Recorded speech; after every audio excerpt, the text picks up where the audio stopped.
My 5-year-old daughter was standing in the driveway holding her stuffed bear, while aftershock dust still hung in the air. My father looked at her, then looked at me, and said, "You can stay, but not her. There's no space." His wife's grandchildren had 3 rooms between them, including a game room. I didn't cry. I didn't argue. I just said, "Noted." 3 days later, my father opened his front door to a man in a suit holding a certified envelope, and his face lost every ounce of color. My name is Stella Prescott. I'm 34, an ER nurse, and a single mom. And this is the story of how I stopped begging my family for a place at their table and took back what was mine. If you're watching this, please subscribe and let me know where you're watching from. Now, let me take you back to a Tuesday in October, the day the ground shook, and everything I thought I knew about my family cracked wide open. There's a particular kind of tired that only ER nurses understand. It isn't just in your bones. It lives behind your eyes, in the space between your thoughts, in the way your hands still smell like nitrile gloves 2 showers later. That Tuesday morning, I came through the front door of our second-floor apartment on Maple Ridge Avenue at 7:15 a.m., 12 hours of chest compressions and IV lines still buzzing in my fingers, and the first thing I saw was Lily. She was sitting at the kitchen table in her unicorn pajamas, bare feet dangling off the chair, a blue crayon in her fist. Biscuit, her stuffed bear, loved bald along one ear, sat propped beside her cereal bowl like a tiny breakfast companion. She didn't look up right away. She was drawing. "Mama, look." She held up the paper. A rectangle with a triangle roof, 2 crooked windows, and a red door we didn't actually have. Above the roofline, she'd drawn 2 hearts, just floating there, like they were keeping the house from blowing away. "That's our house, Mama." I taped it to the fridge next to last week's butterfly. That fridge door was the only gallery that mattered. I made her a sandwich. Peanut butter, crust cut off, sliced into a butterfly shape because I'd done it once when she was 3, and now it was law. My eyes were closing on their own. But I sat with her, and we talked about the butterfly, and I plugged in the little star-shaped nightlight she couldn't sleep without, even during daytime naps. On the shelf by the hallway closet, there was a cardboard box with Mom's things written in my own handwriting from years ago. My mother's belongings, what little I'd kept. I hadn't opened it fully in years. I wish I had sooner. Let me tell you about Thanksgiving. Last November, my father Gerald invited me and Lily to his house for the holiday. "Family's family," he said on the phone, in the voice he uses when he wants to sound warm but doesn't quite get there. I bought a new dress for Lily, sunflower yellow, her favorite. I made a sweet potato casserole from scratch at 2 in the morning between shifts.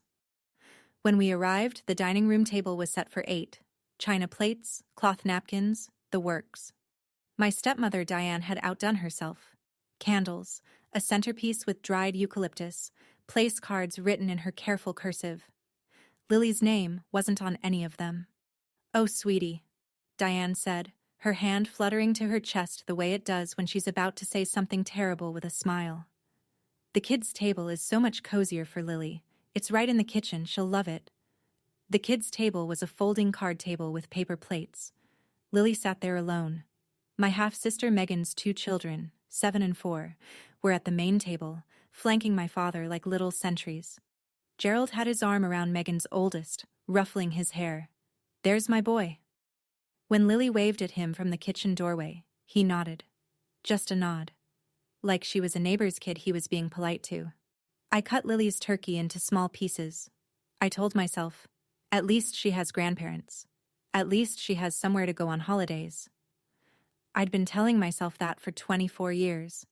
At one point during dinner, Diane stepped into the hallway to take a phone call. I heard 2 words before she lowered her voice. Birchwood House. I didn't know what that meant. Not then. I should explain something about the math in my father's house. It's a particular kind of arithmetic where one daughter's needs always round up and the other's always round down. Megan, my half-sister, 29, Diane's biological daughter, got a car at 19. A used Honda, nothing extravagant, but Gerald drove it to the house with a bow on the hood. When I turned 19, I was already working nights at a nursing home to pay for community college. No car, no beau.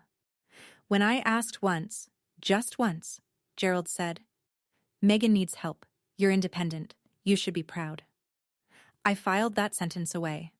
I filed a lot of sentences away. Megan's daycare, Gerald paid. My student loans, mine. Megan's rent when she moved back in with 2 kids. 0, because she never left. My rent, 38% of a paycheck that was already stretched across diapers, formula, and a second-floor apartment with a radiator that banged like a fist all winter. Every time I noticed the gap, I'd hear Diane's voice in my head. "You're so sensitive, Stella." Or Gerald's, "Don't start." After enough years, I stopped starting, I stopped noticing, or I told myself I did. But Lily noticed things I tried not to. One Sunday, she came home from Gerald's house and showed me a drawing she'd made. Our family. She'd drawn 6 people. Me, her, Gerald, Diane, Megan, and Megan's kids. In the picture, everyone was holding hands in a line. Except Lily. She'd drawn herself standing a little to the side, holding Biscuit. "Mama, how come I'm always the extra one?" She was 4 when she said that. I didn't know then that my independence wasn't something I'd chosen. It was something they'd stolen from me. Literally. The earthquake hit at 2:47 on a Tuesday afternoon. I had just picked Lily up from preschool. We were in the apartment. She was on the living room rug showing Biscuit a picture book when the floor moved. Not shook. Moved. Like something massive had turned over beneath us. The bookshelf went first. It swayed once and then tipped forward, spilling paperbacks and picture frames across the carpet. Lily screamed. I grabbed her and pulled us both under the kitchen table, my body over hers, my hand pressing her head against my chest. I could feel her heart hammering through her shirt, fast, small, like a bird trapped in a paper bag. The shaking lasted 11 seconds. It felt like a year. Then the aftershock, 15 minutes later. Shorter, but enough to crack the load-bearing wall in the hallway from floor to ceiling. A chunk of ceiling plaster came down in the bathroom. Dust hung in the air like fog. The building groaned. By evening, the landlord arrived with a city inspector. Red tag. The building was structurally compromised, pending full inspection. Everyone out by tomorrow morning. I stood in the parking lot with Lily on my hip, watching our neighbors carry boxes to their cars. I called my renter's insurance from the hood of my Corolla. Coverage for damaged belongings? Yes. Temporary housing assistance? No. Not under my policy. The nearest motel was $89 a night. I had $1,100 in checking. That was rent money. That was all of it. Lily was quiet. She had Biscuit in a death grip, and her eyes were glassy, and she kept looking back at the building like she was waiting for it to fall. There was one number I hadn't dialed in months, my father's. I sat in my car in the parking lot and made the call. Gerald picked up on the 4th ring. I could hear a television in the background. Some game show, audience applause, Diane laughing at something. Normal evening sounds in a house with 4 bedrooms and a game room and no structural cracks running down the walls. "Dad, we had an earthquake. Our building's been red tagged. Lily and I need a place to stay for a couple of weeks until I figure something out." Silence. Then, "Hold on." I heard him set the phone down. Muffled voices. Diane's voice. Low, quick, sharp. I couldn't make out the words, but I knew the tone. I'd been hearing that tone for 24 years. It was the tone that preceded every no I'd ever received in that house, always wrapped in something reasonable. Gerald came back on. He cleared his throat.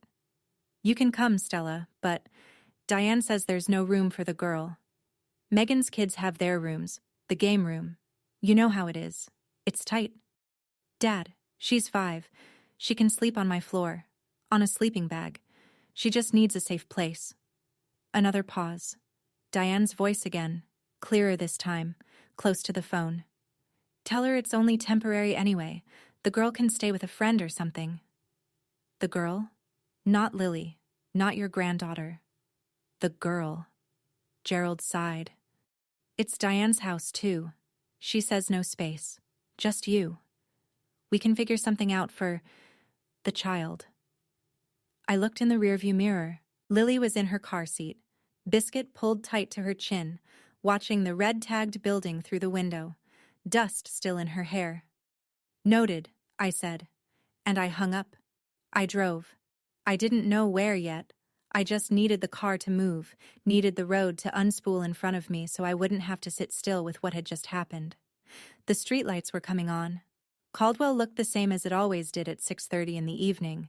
People walking dogs, sprinklers running on lawns, the taco truck parked outside the hardware store. The world hadn't ended. It just felt like it. Lily was quiet for 6 blocks.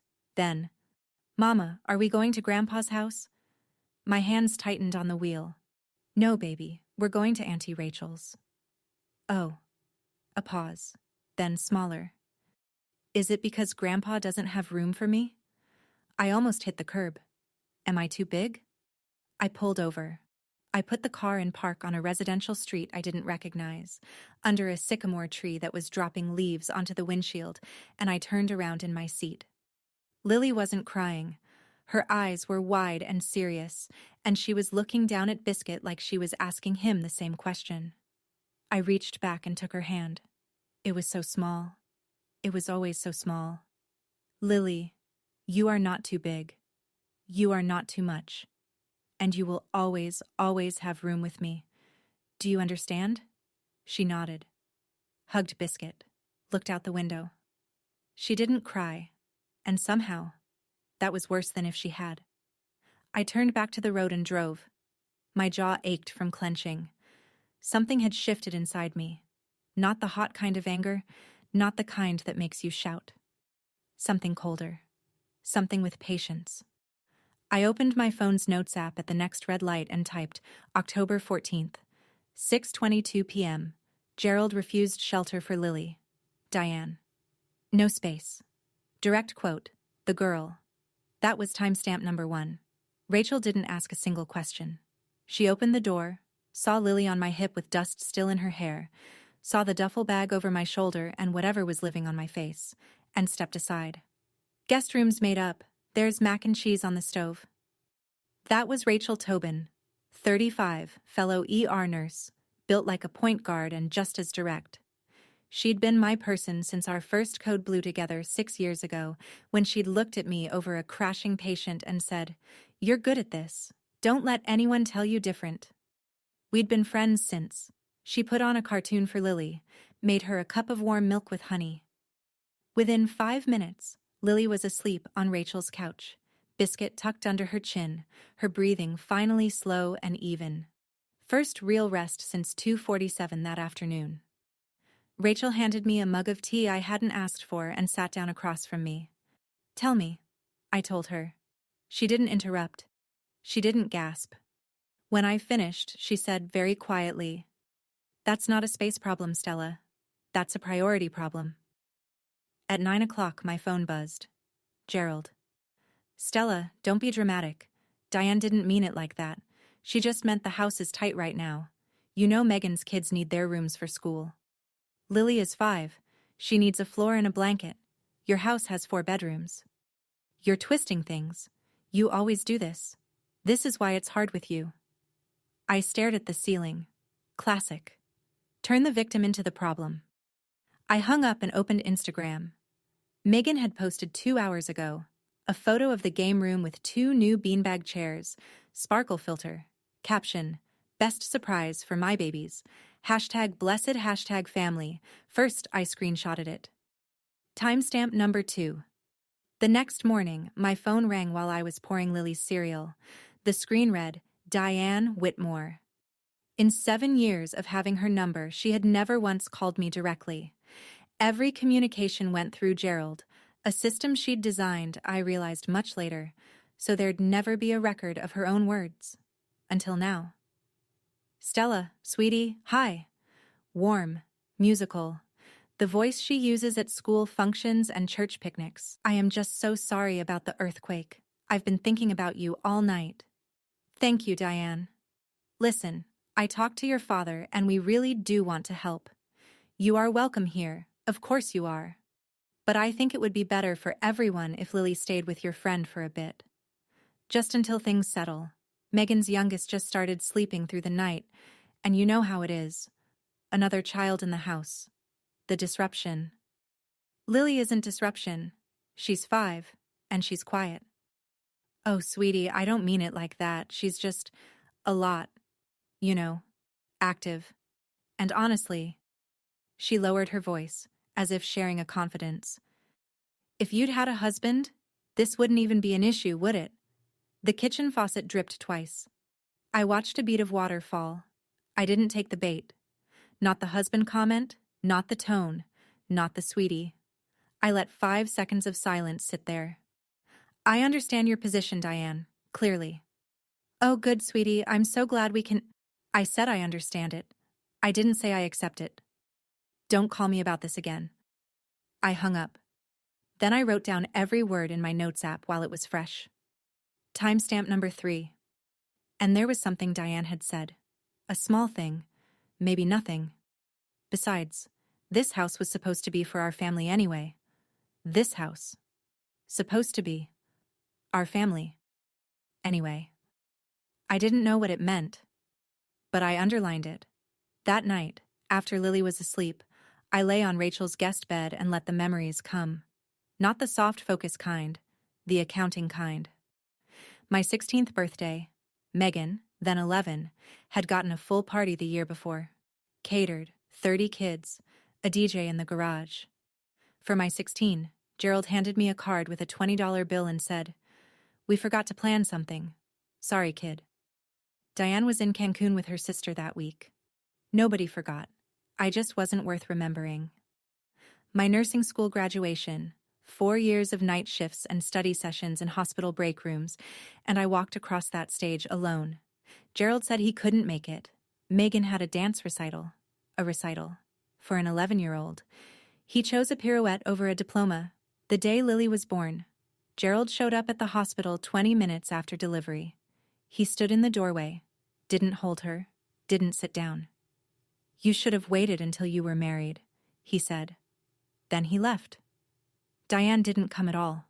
When Megan had her first baby 3 years later, Diane moved in for 3 weeks.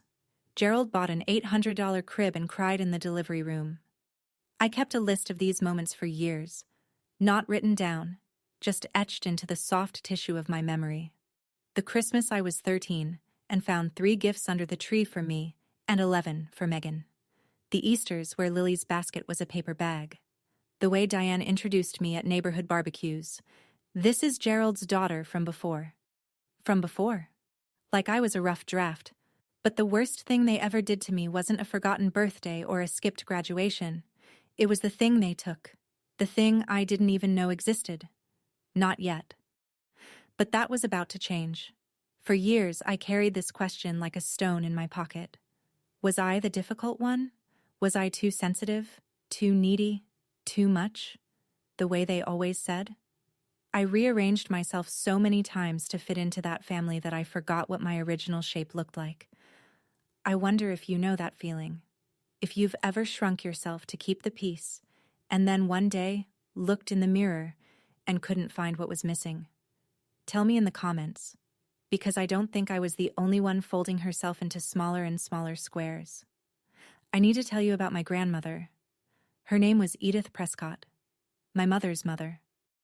After my mom died in a car accident when I was 8, Grandma Edith was the one who kept me breathing. Every other weekend, she'd pick me up in her green Buick and drive me to her little house on Birchwood Street. I remember the lavender bushes along the front walk, the way the kitchen always smelled like cornbread and coffee, the creak of the porch swing where she'd read to me until the fireflies came out. Then Gerald married Diane. I was 10. The visits got shorter, then less frequent. Then Gerald started saying things. "Grandma's getting forgetful, Stella. It's too hard for her." Then, she moved. Somewhere in Arizona, I think. Then, "She doesn't want to confuse you, sweetheart. It's better this way." By 12, I stopped asking. I believed him. I believed that the woman who used to braid my hair and sing me hymns in the kitchen had simply decided I wasn't worth the drive anymore. That grief does that to people. That maybe she looked at me and saw my dead daughter, and it was too much. I carried that for 22 years. The belief that I had been gently, lovingly abandoned by the last person on my mother's side who might have claimed me. But lying in Rachel's guest room that night, staring at the ceiling, one word floated up through the dark. Birchwood. Diane had said the Birchwood house on the phone at Thanksgiving. My grandmother had lived on Birchwood Street. I sat up. My pulse was doing something it only does in the ER. That focused clinical acceleration that means something important is happening. I walked to the closet. The box marked Mom's Things was on top of the stack. I opened it. It was 2 a.m. Rachel's house was silent except for the hum of the refrigerator and the small ticking of a wall clock somewhere down the hall. I sat cross-legged on the guest room floor and lifted the flaps of the box I'd carried through 4 apartments and never fully unpacked. My mother's reading glasses, tortoiseshell, one arm bent, a scarf that still smelled faintly like her, or maybe I just needed it to. 3 birthday cards she'd written me before she died, tucked in a rubber band. A small gold locket with a photo of us, me at 5, her at 31, the same age I was when I had Lily. At the bottom, underneath a folded quilt, there was a large manila envelope. It was yellowed at the edges, postmarked 2003, and the return address read, Edith Prescott, 412 Birchwood Street, Caldwell, California, 93711. My hands were shaking when I opened it. Inside, a letter, handwritten on lavender stationery in my grandmother's careful script, and behind the letter, a stapled document, dense, legal, notarized. The letter read, My dearest Stella, your mama would want you to always have a home. I've set up a trust for you. The Prescott Family Trust. The house on Birchwood and $210,000 in savings. When you turn 25, it's all yours. I love you, baby girl. Don't let anyone tell you you're not wanted. Grandma Edith, the document was a copy of the trust deed, dated 2004. The Prescott Family Trust. Sole beneficiary, Stella Marie Prescott. Trustee, Gerald A. Whitmore. I turned 25 in 2016. That was 9 years ago. Nobody told me. Not once. Not ever. A trust. A house. $210,000. And my father, the man who said there was no room for Lily, was the one holding the keys. I didn't sleep. I sat on that guest room floor with the trust deed spread across my lap and opened my phone. First search, 412 Birchwood Street, Caldwell, California. The county assessor's office had the records online. Property, single-family residence, 1,420 square feet, built 1967. Current ownership status, sold, April 2019. Transferee, Gerald A. Whitmore and Diane K. Whitmore. Transfer type, quitclaim deed. Sale price recorded, $0. $0. A free transfer from the Prescott Family Trust to my father and his wife, on a house that was supposed to be mine. Second search, Edith Prescott, Caldwell, California. Results, Sunridge Senior Community, Tucson, Arizona. Resident profile, Activities Committee member, age, 82. I stared at the screen until the letters blurred. She was alive. She was in Tucson. She was on an activities committee. She hadn't disappeared. She hadn't forgotten me. She hadn't chosen to stop caring. She'd been cut off. The same way you cut a phone line, deliberately at the source, so the person on the other end thinks nobody's calling. I went back to the property records. The trail was simple once you knew where to look. In 2019, Gerald transferred 412 Birchwood from the trust to himself and Diane, using a quitclaim deed that apparently bore my signature. That same spring, they sold their old house across town. Used the Birchwood equity and the trust funds as a down payment on their current home. The 4-bedroom with the game room and the beanbag chairs, and absolutely no space for a 5-year-old girl with a stuffed bear. My father had stolen my inheritance, sold my grandmother's house, and used the money to build a home where my daughter wasn't welcome. I closed the laptop. My hands were steady now. steady as they've ever been, and I was done being sensitive. I waited until 7 in the morning, Arizona time, to call. I didn't want to scare an 82-year-old woman. I also didn't trust my voice yet, so I paced Rachel's backyard in the gray morning light, rehearsing what to say, until I realized there was no way to rehearse something like this. Sunridge Senior Community's front desk patched me through. 3 rings. Then a voice, thin but clear, with the same slight rasp I remembered from childhood bedtime stories. Hello? Grandma, it's Stella. Silence. 1 second, 2, 3. I heard a sharp intake of breath. Stella, is that baby girl? And I broke. Not loud, I'm not a loud crier, but the tears came fast and hot, and I pressed my hand over my mouth in Rachel's backyard and let 22 years of believing I'd been forgotten drain out of me. She was crying too. I could hear it in the way her words caught. I've been writing to you every Christmas for 22 years, she said. Every single one came back. Your father told me you didn't want contact. He said you'd moved on. He said it would only confuse Lily to have... He told me the same thing about you. Another silence. This one heavier. I told her what I'd found. The trust deed, the property transfer, the $0 quitclaim. I heard her breathing change, sharpen. I never authorized any sale or withdrawal, Stella. Never. That trust was for you. Only you. Grandma, I think he forged my signature. A long pause. When she spoke again, her voice wasn't thin anymore. It was steel. Then we're going to get it back. Every cent. Every brick. She told me she still had copies of everything, including 22 return-to-sender envelopes. Every Christmas letter she'd mailed me, sent back in Gerald's handwriting. Call a lawyer, baby girl. Today. I'll tell you exactly which documents to ask for. Rachel knew a guy. Actually, Rachel knew a guy who knew a guy. Her cousin's divorce attorney, who referred us to Nathan Okafor, a trust and estate litigation lawyer with an office on Caldwell Boulevard and 15 years of experience peeling apart exactly this kind of mess. I called him that afternoon. He had an opening the next morning. His office smelled like printer toner and black coffee. He was tall, mid-40s, with reading glasses he kept pushing up his nose, and a calm that reminded me of the best surgeons I'd worked with, the ones who never raise their voice because they don't need to. I laid everything on his desk. The trust deed, my grandmother's letter, the property records printout, the quitclaim transfer. He read each document once, then again, then removed his glasses and looked at me. Ms. Prescott, as trustee, your father had a fiduciary duty to manage this trust solely in your interest. Selling the property and distributing the funds without your knowledge or consent is a breach of that duty. And if your signature on these documents is forged? He tapped the quitclaim deed. That's felony forgery under California Penal Code 470. He outlined the steps. First, a beneficiary request letter. Certified mail. Return receipt. To Pacific Western Trust Company demanding all distribution records, withdrawal authorizations, and associated signatures. The bank had 30 days to respond. Second, once we had the documents, a forensic document examiner would compare the signatures. He already had someone.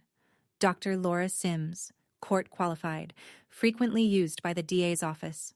If the signatures don't match, Nathan said, we file a petition in probate court and refer the forgery to the district attorney. This isn't just a civil matter, Ms. Prescott. This is potentially criminal. Then he said the thing that stopped me cold. One more thing. If those trust funds were used as a down payment on your father's current home, that house is traceable proceeds, meaning the house they told your daughter there was no room in may not even legally be theirs. You know what I kept thinking, sitting in that leather chair with the trust deed in my lap? That every time Gerald said, "You're independent, you should be proud," he wasn't complimenting me. He was covering his tracks. Every time Diane said, "You're so sensitive," she was making sure I'd never look too closely. They turned my own self-doubt into a lock on a door I didn't know existed. Have you ever realized that the thing people criticized you for was actually protecting them? Not you? I think about that a lot now. Nathan mailed the beneficiary request that same afternoon. Certified. Return receipt requested. Tracking number logged. The letter went to Pacific Western Trust Company's Legal Compliance Department, demanding every document associated with the Prescott Family Trust, distribution authorizations, withdrawal receipts, notarized signatures, correspondence. 30 days to respond? 30 days. In the ER, 30 minutes can mean the difference between a save and a code. 30 days felt like a geological age, but Nathan was clear. Don't tip them off. Don't confront your father. Don't mention the trust, Birchwood, or your grandmother. If he suspects you're building a case, he'll destroy what he can. So I played the part. The hardest role I've ever held. And I've held a mother's hand while telling her that her son didn't make it. Gerald called twice that week. Casual, checking in, asking if I'd figured things out with housing. His voice was so normal it made my skin crawl. Normal the way a bandage looks clean when the wound underneath is septic.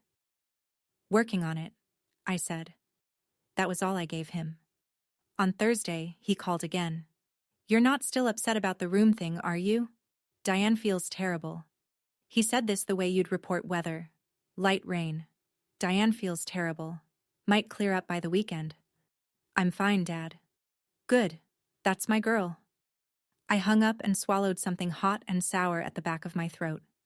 That evening, Lily was at Rachel's kitchen table again, drawing. She held up the new picture. A house. Bigger this time, with 3 windows and a garden and a red door. She'd written 2 words at the top in wobbly kindergarten letters. Our house. This is where we're gonna live, Mama, I decided. I stuck it to the fridge next to the others. Then I went to the bathroom, shut the door, and pressed my forehead against the cool tile until my breathing evened out. 27 days to go. The documents arrived on a Tuesday. Nathan called at 10:14 a.m. Come to my office. Bring nothing. Touch nothing when you get here. I'll show you everything. 40 minutes later, I was sitting across from his desk, and he was laying out 3 documents side by side like a surgeon displaying x-rays. The first, Trust Distribution Authorization, dated March 14, 2019. A request to Pacific Western Trust Company to release $210,000 from the Prescott Family Trust to Gerald A. Whitmore. At the bottom, a signature, Stella M. Prescott. The second, Quitclaim Deed, dated April 2, 2019.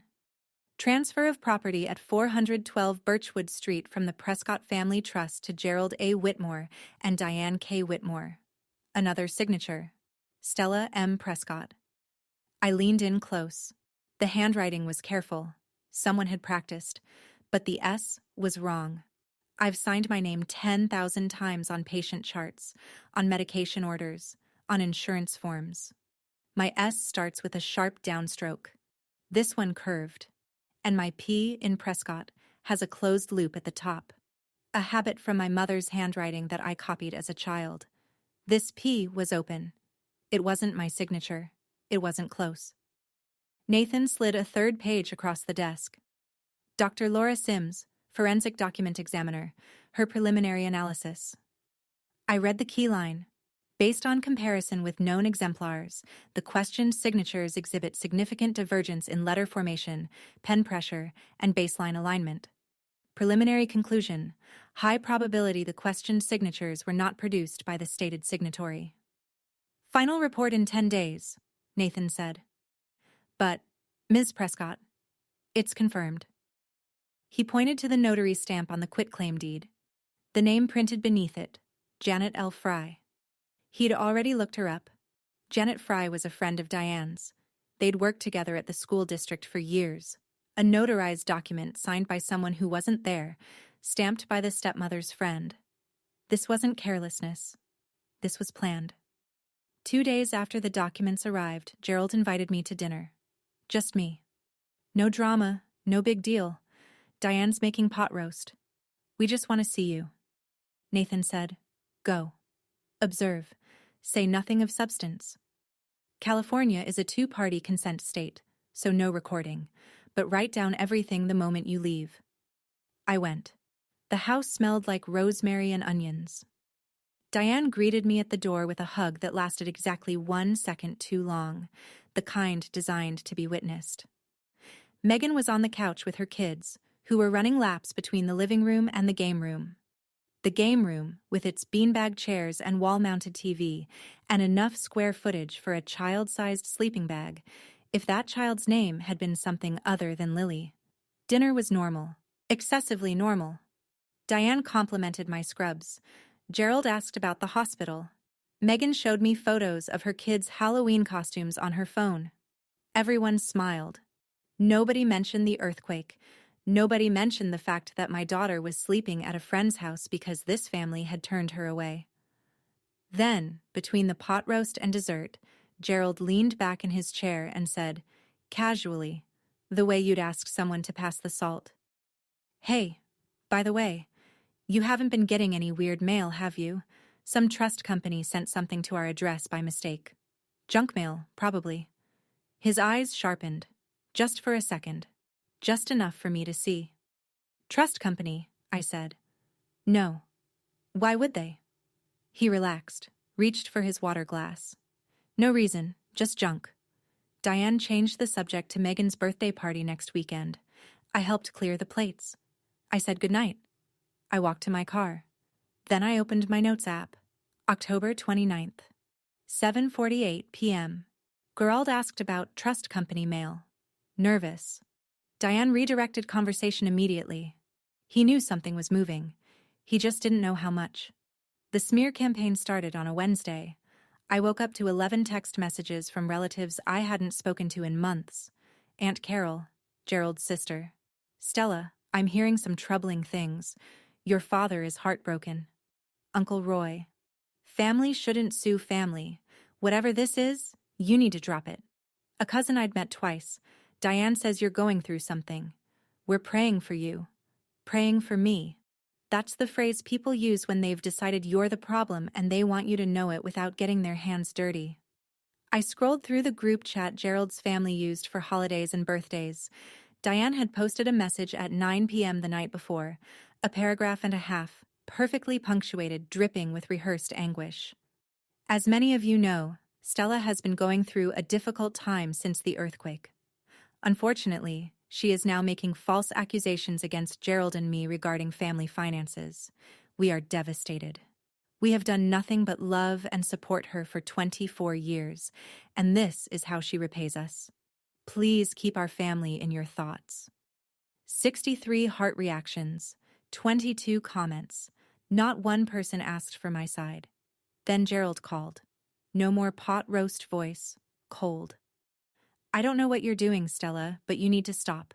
This is family business. You're embarrassing yourself." I said nothing. "Are you listening to me?" "I'm listening." "Then fix this." I hung up. Megan posted on Facebook that evening. Public. When someone bites the hand that feeds them. Prayers for my parents who've done nothing but love unconditionally. 47 likes within the hour. I screenshotted everything. Every message, every comment, every timestamp. I forwarded them to Nathan in a single email with one line, "For the file." I didn't defend myself in the group chat. A defense implies there's a trial of opinion. I wasn't interested in opinions. I was interested in evidence. Nathan called that night. His voice had an edge I hadn't heard before. "Forensic report is in. It's confirmed. Signatures are forged. Are you ready to file?" I sat in Nathan's office at 8:30 the next morning and signed my name, my real name, the one nobody had to forge, on every document he put in front of me. The probate court petition was 32 pages. It read like a medical chart for a dying family, clinical, precise, and devastating. Breach of fiduciary duty by trustee Gerald A. Whitmore. Fraudulent transfer of trust real property at 412 Birchwood Street. Unauthorized distribution of $210,000 in trust funds. Demand for full restitution, plus accrued interest. Removal of Gerald as trustee and appointment of an independent successor. Attached. The trust deed, the forged distribution authorization, the forged quitclaim deed, Dr. Sims's forensic report, and 22 pages of property records. Separately, Nathan filed a criminal referral with the Caldwell County District Attorney's Office. Forgery under California Penal Code Section 470, notary fraud, and a flag for elder financial exploitation. Because Edith Prescott had been systematically cut off from her granddaughter while her trust assets were looted. And from Tucson, overnight, FedEx delivered the final piece. Grandma Edith's sworn declaration, notarized at Sunridge Senior Community, 6 pages of her clear, firm handwriting converted to typed text and signed with a hand that didn't shake. She stated she had established the trust, never authorized any distribution, never signed any transfer documents, and had been told by Gerald that Stella did not wish to have contact, a claim she now knew to be false, evidenced by 22 Christmas letters returned in Gerald's handwriting. Nathan filed everything with the court that afternoon. Then he prepared the certified demand letter, 14-day response deadline, addressed to Gerald and Diane Whitmore at their current residence. "Once this is served," Nathan said, "there's no taking it back." I looked at the stack of documents on his desk. 9 years of theft, 22 years of lies. One 5-year-old girl told there was no room for her. I wasn't the one who started this. I'm just the one finishing it. The certified demand letter was delivered on a Monday at 11:47 a.m. I know the exact time because USPS tracking updated on my phone while I was starting an IV on a 60-year-old man with chest pains. I glanced at the notification, delivered, signed by G. Whitmore, and went back to my patient. The ER doesn't pause for family implosions. Gerald called at 6:32 that evening. I was buckling Lily into her car seat outside Rachel's apartment. I answered on speaker by accident, then quickly took it off. His voice was different. Not the patriarch voice, not the pot roast voice. Something I'd never heard from him before, the voice of a man reading a document he can't make disappear. "Stella, what is this? What have you done? You have 14 days to respond through your attorney. I have nothing else to say to you." "This is insane. I'm your father. You can't—" Diane is hysterical. She's— In the background, Diane. Not the musical church picnic voice now. High, shredded, and beneath that, Megan crying.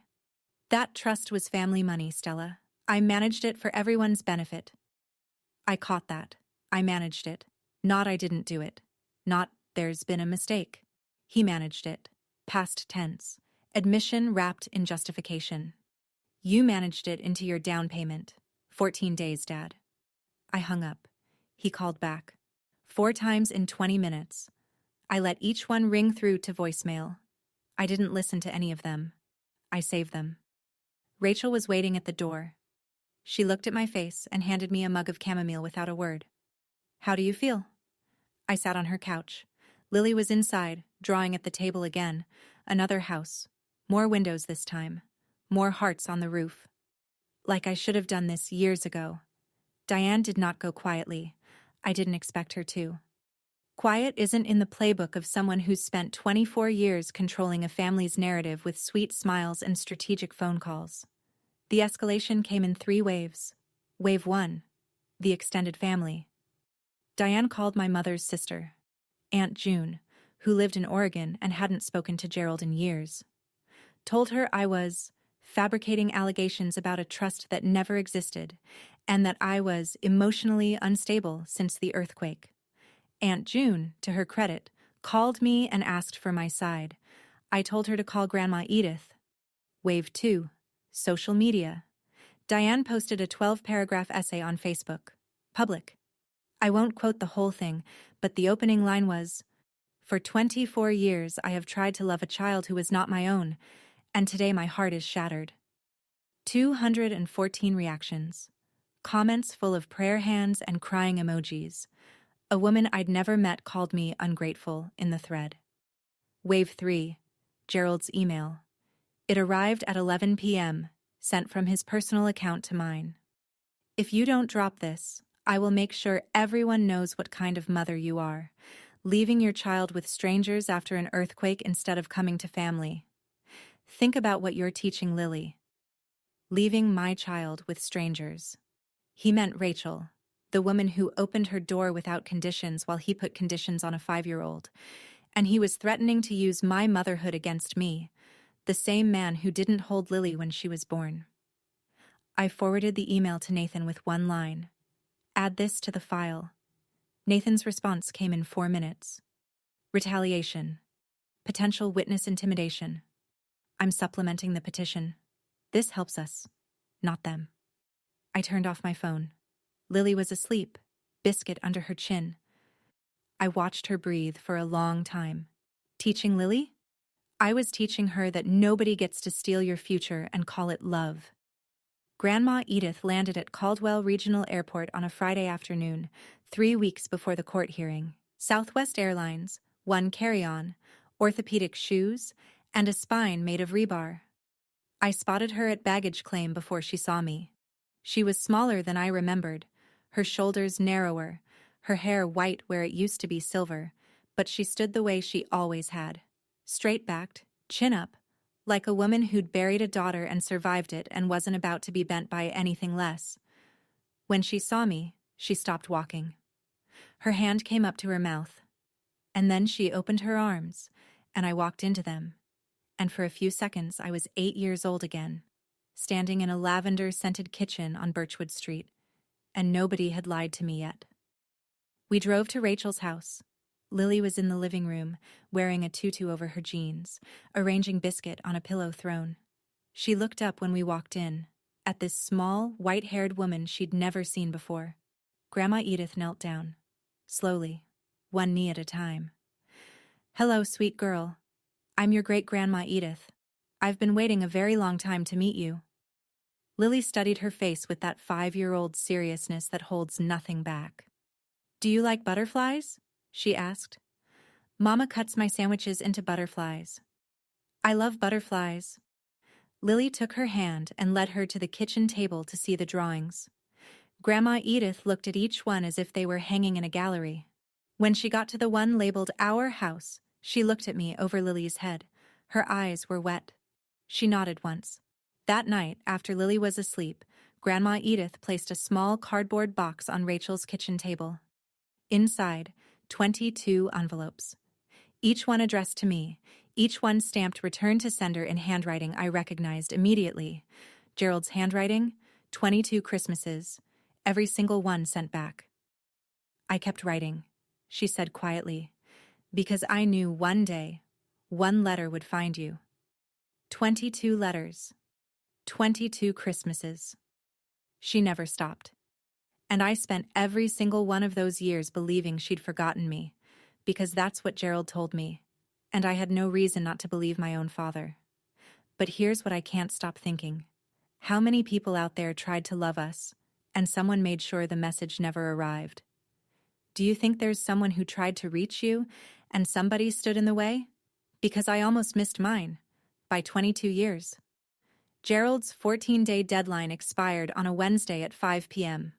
On day 10, his attorney, a man named Dennis Pratchett, who appeared to handle mostly traffic citations and small claims disputes, had sent a 2-page letter to Nathan requesting a 30-day extension and stating, in language that even I could tell was weak, that trust distributions were authorized by implied family consent and conducted in the best interest of all parties.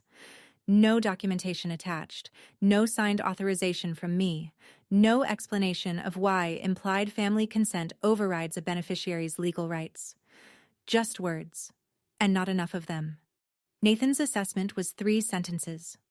The response lacks any substantive defense. There's no evidence of authorization. They're stalling because they don't have a case. Day 14 came and went, with no settlement offer, no real counter-argument, no acknowledgement of the forged signatures, nothing. Nathan filed a motion for an expedited hearing, citing the forensic evidence, the sworn declaration, and the pattern of retaliation. The probate court granted it. Hearing date, 3 weeks out, a Tuesday in November. On day 15, Gerald called me one last time. His voice had changed again. Gone was the threat from the email. Gone was the patriarch bark. What was left sounded hollowed out. Stella, please, can we just talk? I'm your father. We can work this out. Don't humiliate me in court. I let the word land. Humiliate. As if humiliation was something being done to him, and not something he'd done to a 5-year-old standing in a driveway with a stuffed bear. You had 14 days to work this out, Dad. You chose not to. I'll see you at the hearing. I hung up. Nathan called 20 minutes later. One more thing. Megan's birthday party is this Saturday, and the process server confirmed. The hearing summons needs to be personally served on Gerald, at his residence, by a sheriff's deputy. Saturday. The birthday party. 30 guests. It's the only confirmed time he'll be home, Nathan said. The court requires personal service. I didn't plan it this way, but I didn't stop it either. I wasn't there. I want to be clear about that.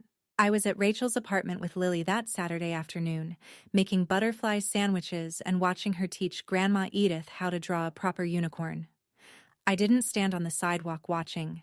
I didn't drive past. I didn't need to.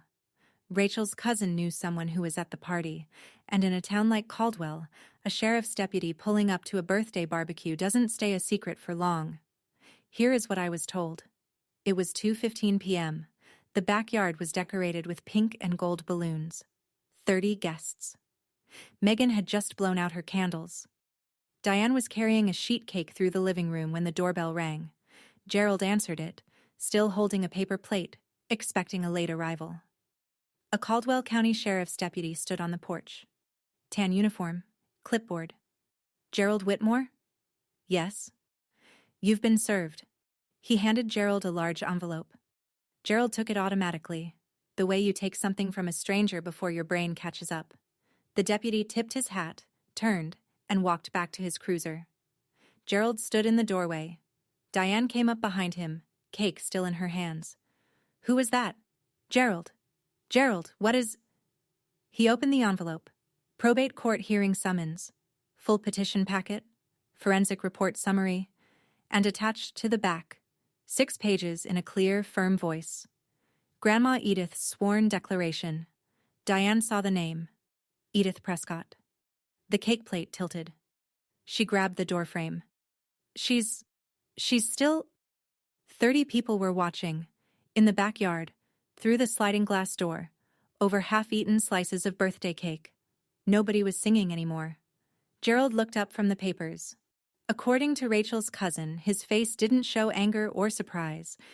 It showed the expression of a man who has just realized that the ground beneath his house was never his to stand on. Probate court, Caldwell County. A Tuesday morning in November. Fluorescent lights. Wood grain laminate. The faint smell of floor polish and old paper. Not the kind of room you'd imagine for a reckoning. But then again, most reckonings don't look the way you expect. I sat at the petitioner's table beside Nathan. I wore my navy scrubs under a gray blazer because I'd come straight from a shift and because I wanted the judge to see exactly who I was, a woman who works for a living. Behind me, Grandma Edith sat in the first row, straight-backed, hands folded, 82 years old and radiating the kind of quiet authority that doesn't need volume. Across the aisle, Gerald in a rumpled suit, Dennis Pratchett flipping nervously through a folder that was visibly thinner than ours, and Diane in the row behind them. No smile today, no sweetie, no pastel cardigan. She looked gray. Nathan presented the case in under 20 minutes. Trust deed, 2004. Sole beneficiary, Stella Marie Prescott. Trustee, Gerald Whitmore. Trust distribution authorization, March 2019. Forged. Quitclaim deed, April 2019. Forged. Dr. Sims's forensic report.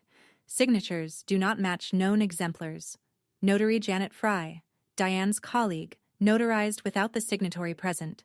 Criminal referral filed. Then Grandma Edith took the stand. She didn't tremble. She didn't ramble.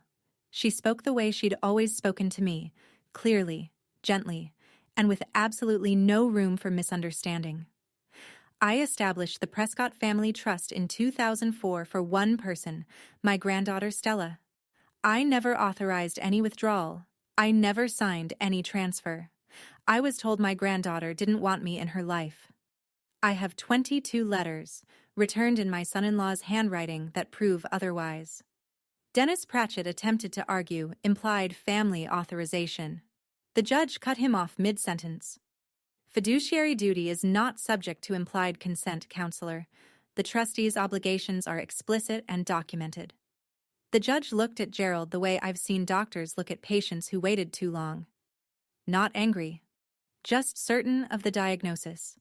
The judge issued the ruling from the bench that same afternoon. Expedited, he said, because the evidence left no ambiguity. I sat still and listened to a man in a black robe dismantle the architecture of a lie that had taken my father 22 years to build. First, Gerald A. Whitmore was immediately removed as trustee of the Prescott Family Trust. The court appointed an independent fiduciary, a licensed professional trustee with no connection to either party. Second, restitution. Gerald and Diane Whitmore were ordered to repay $210,000 in misappropriated trust principal, plus $38,000 in accrued interest, for a total of $248,000. Payment due within 90 days. Failure to comply would result in a court-ordered lien on their real property, meaning their house. Third, the 2019 quitclaim deed transferring 412 Birchwood Street was declared void. Since the property had already been sold and the proceeds used as a down payment on the Whitmore's current residence, equity tracing applied. In plain terms, if they couldn't produce $248,000 in 90 days, they'd have to sell the house or face forced sale through the lien. Fourth, the criminal referral to the district attorney was sustained. Gerald faced felony forgery charges under California Penal Code 470. Janet Fry, the notary, had already been summoned separately. Her notary commission revoked, a misdemeanor charge pending. Gerald didn't move when the judge finished. He sat in his chair with his hands flat on the table like a man trying to keep the room from spinning. Diane made a sound behind him. Not a word, just a sound, like air leaving a tire. Outside the courtroom, Grandma Edith took my hand. Her grip was small and firm and warm. Your mama would be proud, baby girl. $248,000. Not revenge, restitution. There's a difference. Revenge is about making someone hurt. Restitution is about getting back what's yours. 1 week after the ruling, Gerald called. I almost didn't answer. But something in me, the last remaining thread of the girl who used to ride in Grandma Edith's green Buick, picked up. He didn't sound like my father. He sounded like a man who'd been sitting in the same chair for 7 days, going over the math and watching it come out wrong every time. Stella, we have to sell the house. I said nothing. She's not coping. She won't eat. Megan's looking for apartments, but she's never paid rent in her life, and she doesn't... His voice cracked. She doesn't know how. I waited. Can you talk to the judge? Reduce the amount? For the kids' sake? Megan's kids? They're just children. They didn't... You told me there was no space for my child. I said it evenly, the way I deliver news in the ER. Clear, calm, no editorializing. In a house you bought with money meant for her. You forged my name. You lied to my grandmother for 22 years. You cut me off from the only person on my mother's side who wanted me, and now you're asking me to fix this for you. Silence. Long, heavy with the sound of someone who has run out of narrative. I won't make your life harder than the court already has, Dad. But I won't make it easier either. The trust will be repaid. That's not negotiable. One more beat of silence. Then, goodbye, Dad. I set the phone on the kitchen counter. I didn't slam it. I didn't cry. I just set it down the way you set down something you've been carrying too long and finally realize you're allowed to put down. That evening, Diane's Facebook went dark. Every post deleted. Megan's family dinner photos gone. The group chat that had buzzed with prayer hands and accusations fell silent, one by one, like lights going off in a house nobody could afford anymore. I didn't watch. I didn't check. I was done looking in that direction. 4 months later, the trust was repaid in full. Every dollar, every cent of interest. Gerald and Diane sold the house in 63 days, at a loss. I didn't ask where they went. I didn't need to know. With the trust restored and an independent trustee managing it properly for the first time, I put a down payment on a 2-bedroom cottage on Maplewood Lane, half a mile from the hospital, 3 blocks from Lily's new school. It had a small yard, a kitchen with actual counter space, and a front door that I painted red on the first Saturday we moved in. Lily stood in the driveway and pointed at it like she'd conjured it out of a crayon. "Mama, it's the door, from my drawing." "You designed it, baby. I just made it real." Grandma Edith moved back to California that winter. She rented a 1-bedroom apartment 10 minutes from us, close enough to walk when the weather was good, and it was good most days. Every Saturday morning, she and Lily baked cornbread in my kitchen. The house smelled like butter and warmth, and Lily learned to crack eggs without getting shell in the batter, and Grandma Edith hummed the same hymns she used to sing to me on Birchwood Street. We planted lavender along the front walk. Lily watered it every evening with a pink watering can, Biscuit wedged under her arm, talking to each plant like it was a friend she was catching up with. I started seeing a therapist. Not because I was broken, but because 22 years of carrying someone else's lies had left grooves in the way I thought about myself, and I wanted to smooth them out.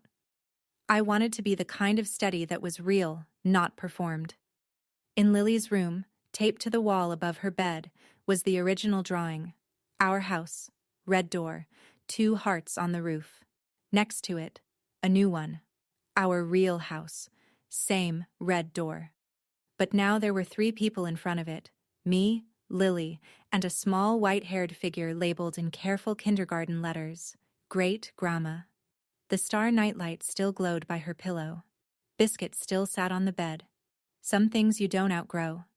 You just finally give them the right home. I'm sitting on my front porch as I tell you this. It's a Sunday morning. The coffee's hot, the lavender's blooming, and through the kitchen window I can hear Lily giggling at something Grandma Edith said over cornbread batter. The kind of sound that fills a house the way sunlight fills a room, without trying, without asking permission, just because it belongs there. My father's criminal case is still making its way through the system. I don't follow it closely. Nathan sends updates when there's something I need to know. The forgery charge stands. Janet Fry's notary commission is permanently revoked. These are consequences, not punishments I designed. They're the natural weight of choices Gerald and Diane made long before I ever opened that box. Some of the relatives who sent me those prayer hands texts have reached out since. A few apologized. Most haven't. I'm okay with that. I didn't do this for their approval. I did it because my daughter asked me if she was too big, and the answer to that question couldn't stay inside a notes app forever. Gerald hasn't called again. Neither has Diane. Neither has Megan. The silence where their voices used to be doesn't feel empty. It feels like a room that's been cleared of furniture that was never mine, and now there's space to breathe. Lily asked me last week why our front door is red. I told her because she drew it that way, a long time ago, in a house that wasn't ours yet. She nodded like this made perfect sense. I knew it would come true, she said. 5-year-olds understand faith better than most adults. I didn't do this for revenge. I did it because my daughter deserved to know that when someone tells you there's no space for you, the answer isn't to make yourself smaller. It's to find out who's been taking up your space all along. And if you're out there, if your family ever made you feel like you were too much, you weren't. You were just in a house that was too small for the truth. I used to be afraid of silence in our apartment. Now, the silence in our house sounds different. It sounds like peace. It sounds like enough. That's my story. Thank you for staying with me until the very end. It means more than you know. If any part of this reached you, if you've ever had to build your own table because the one you were born into didn't have room for you, leave a comment. Tell me your story. I read every single one, and you are not alone in this. If you want to hear another story about a mother who refused to stay silent, check the link in the description. Subscribe if you haven't, and I'll see you in the next one. Take care of yourselves and the people who actually deserve a seat at your table.